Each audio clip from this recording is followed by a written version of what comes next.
याज्ञवल्क जी ने सुनाना शुरू किया है कथा को। भरद्वाज जी त्रेता युग के समय में भोले बाबा के हृदय में जब कथा सुनने की इच्छा हुई, माँ सती को साथ में लेकर कुंभज ऋषि के आश्रम में पहुंचे। जब वहां पहुंचे, अगस्त ऋषि ने आज अपने द्वार पर महादेव को देखा, आसन दिया, पूजन करना प्रारंभ कर दिया।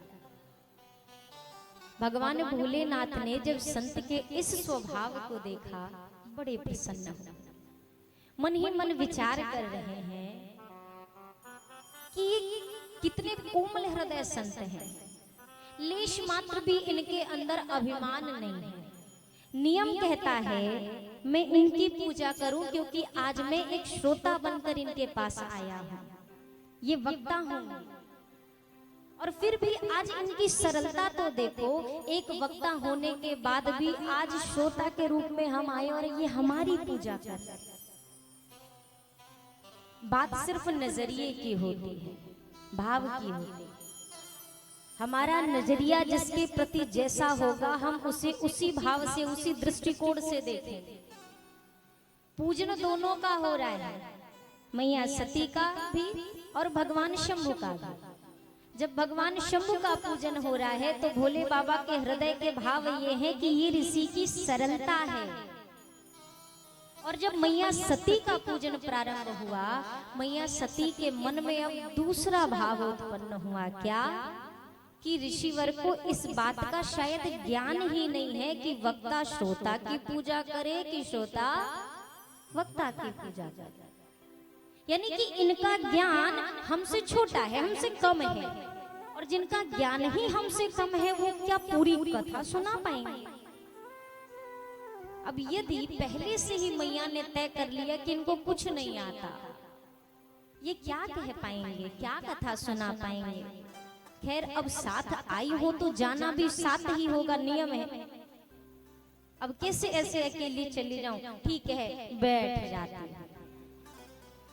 मैया भी बैठी हैं कथा सुनने, और मेरे गोस्वामी जी महाराज मेरे बाबा की देखिए सावधानी। आई थी, कितने सम्मान से लिखा, संग सती जग जननी भवानी, साथ में जगत जननी मां सती भी है। अब कथा प्रारंभ हुई, मुनिवर कथा कह रहे हैं और कथा सुन कौन रहा है? वैसे तो बैठे तो दो श्रोता हैं, पर बैठने वाले दो श्रोताओं में से सुन केवल एक श्रोता रहे हैं। अभी मैंने आपसे थोड़ी देर पहले कहा ना कि कथा में बैठना ही भर नहीं होता। इस बात की कोई गारंटी नहीं है कि जितने लोग कथा में बैठे हैं उतने लोग कथा सुन भी रहे हैं। इसकी कोई गारंटी नहीं है, बिल्कुल भी नहीं। कथा में आप बैठे हैं, आजू बाजू बात कर रहे हैं, तो कथा कहाँ जा रही है? कथा तो ऊपर ही ऊपर निकल रही है हवा के साथ। कथा में बैठना, मैं हमेशा कथा के दौरान एक चर्चा कहती हूँ, एक निवेदन करती हूँ, कथा को अपने में बिठाइए। आप कथा में बैठे, प्रभु की कृपा है, पर कथा को भी अपने हृदय में बिठाइए। ये सब रोज मिलेंगे, ये 9 दिन के बाद नहीं मिलेगा। आप मुझसे कहिए कि देवी जी जो अभी 15 मिनट पहले वाली कथा निकली एक बार रिपीट कर दीजिए, तो देवी जी को खुद ही नहीं याद है तो वो आपको क्या सुनाएंगे? श्री राम कथा गोस्वामी जी मानस में कहते हैं, रामायण 7 कोटि अपार, करोड़ों प्रकार की रामायण है। अब हम भी विचार करेंगे कि करोड़ों रामायण है, हमने तो आज तक नहीं सुना। एक संत का एक भाव मुझे बड़ा अच्छा लगा इस चौपाई के लिए। उन संत ने कहा वास्तव में करोड़ों प्रकार की रामायण है। कैसे? यहाँ इतने सारे श्रोता बैठे हुए हैं, सब एक ही कथा सुन रहे हैं, प्रभु मुझसे ही सेवा करा रहे हैं, जो भी है आप सुन रहे हैं, मैं कह रहे हैं। लेकिन यदि आप घर जाएं और कोई आपसे पूछे आज कथा में क्या सुना, तो जितने भी लोग बैठे हैं सबकी अपनी अपनी होगी बातें। वो अपने हिसाब से उस कथा को प्रस्तुत करेंगे, आज ऐसा हुआ, फिर ऐसा हुआ। और उतने ही लोग प्रस्तुत कर पाएंगे जितने लोगों का मन इस कथा में प्रस्तुत होगा। जितने लोग ऐसे तो बैठे होंगे और यहाँ से कहीं टहल रहे होंगे तो फिर उनको नहीं कछु मालूम होगा कि राम आए कि रावण आए।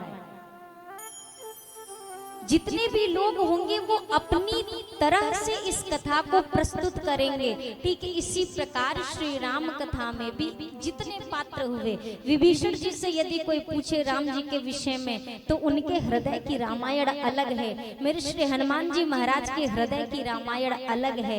मेरे जितने भी भक्त हुए हैं, केवट जी की, शबरी जी की, जटायु जी की, सबके हृदय के भाव अलग हैं। संत ने कहा जितने तरह के भाव हैं उसके हृदय में रामायण उसी प्रकार की।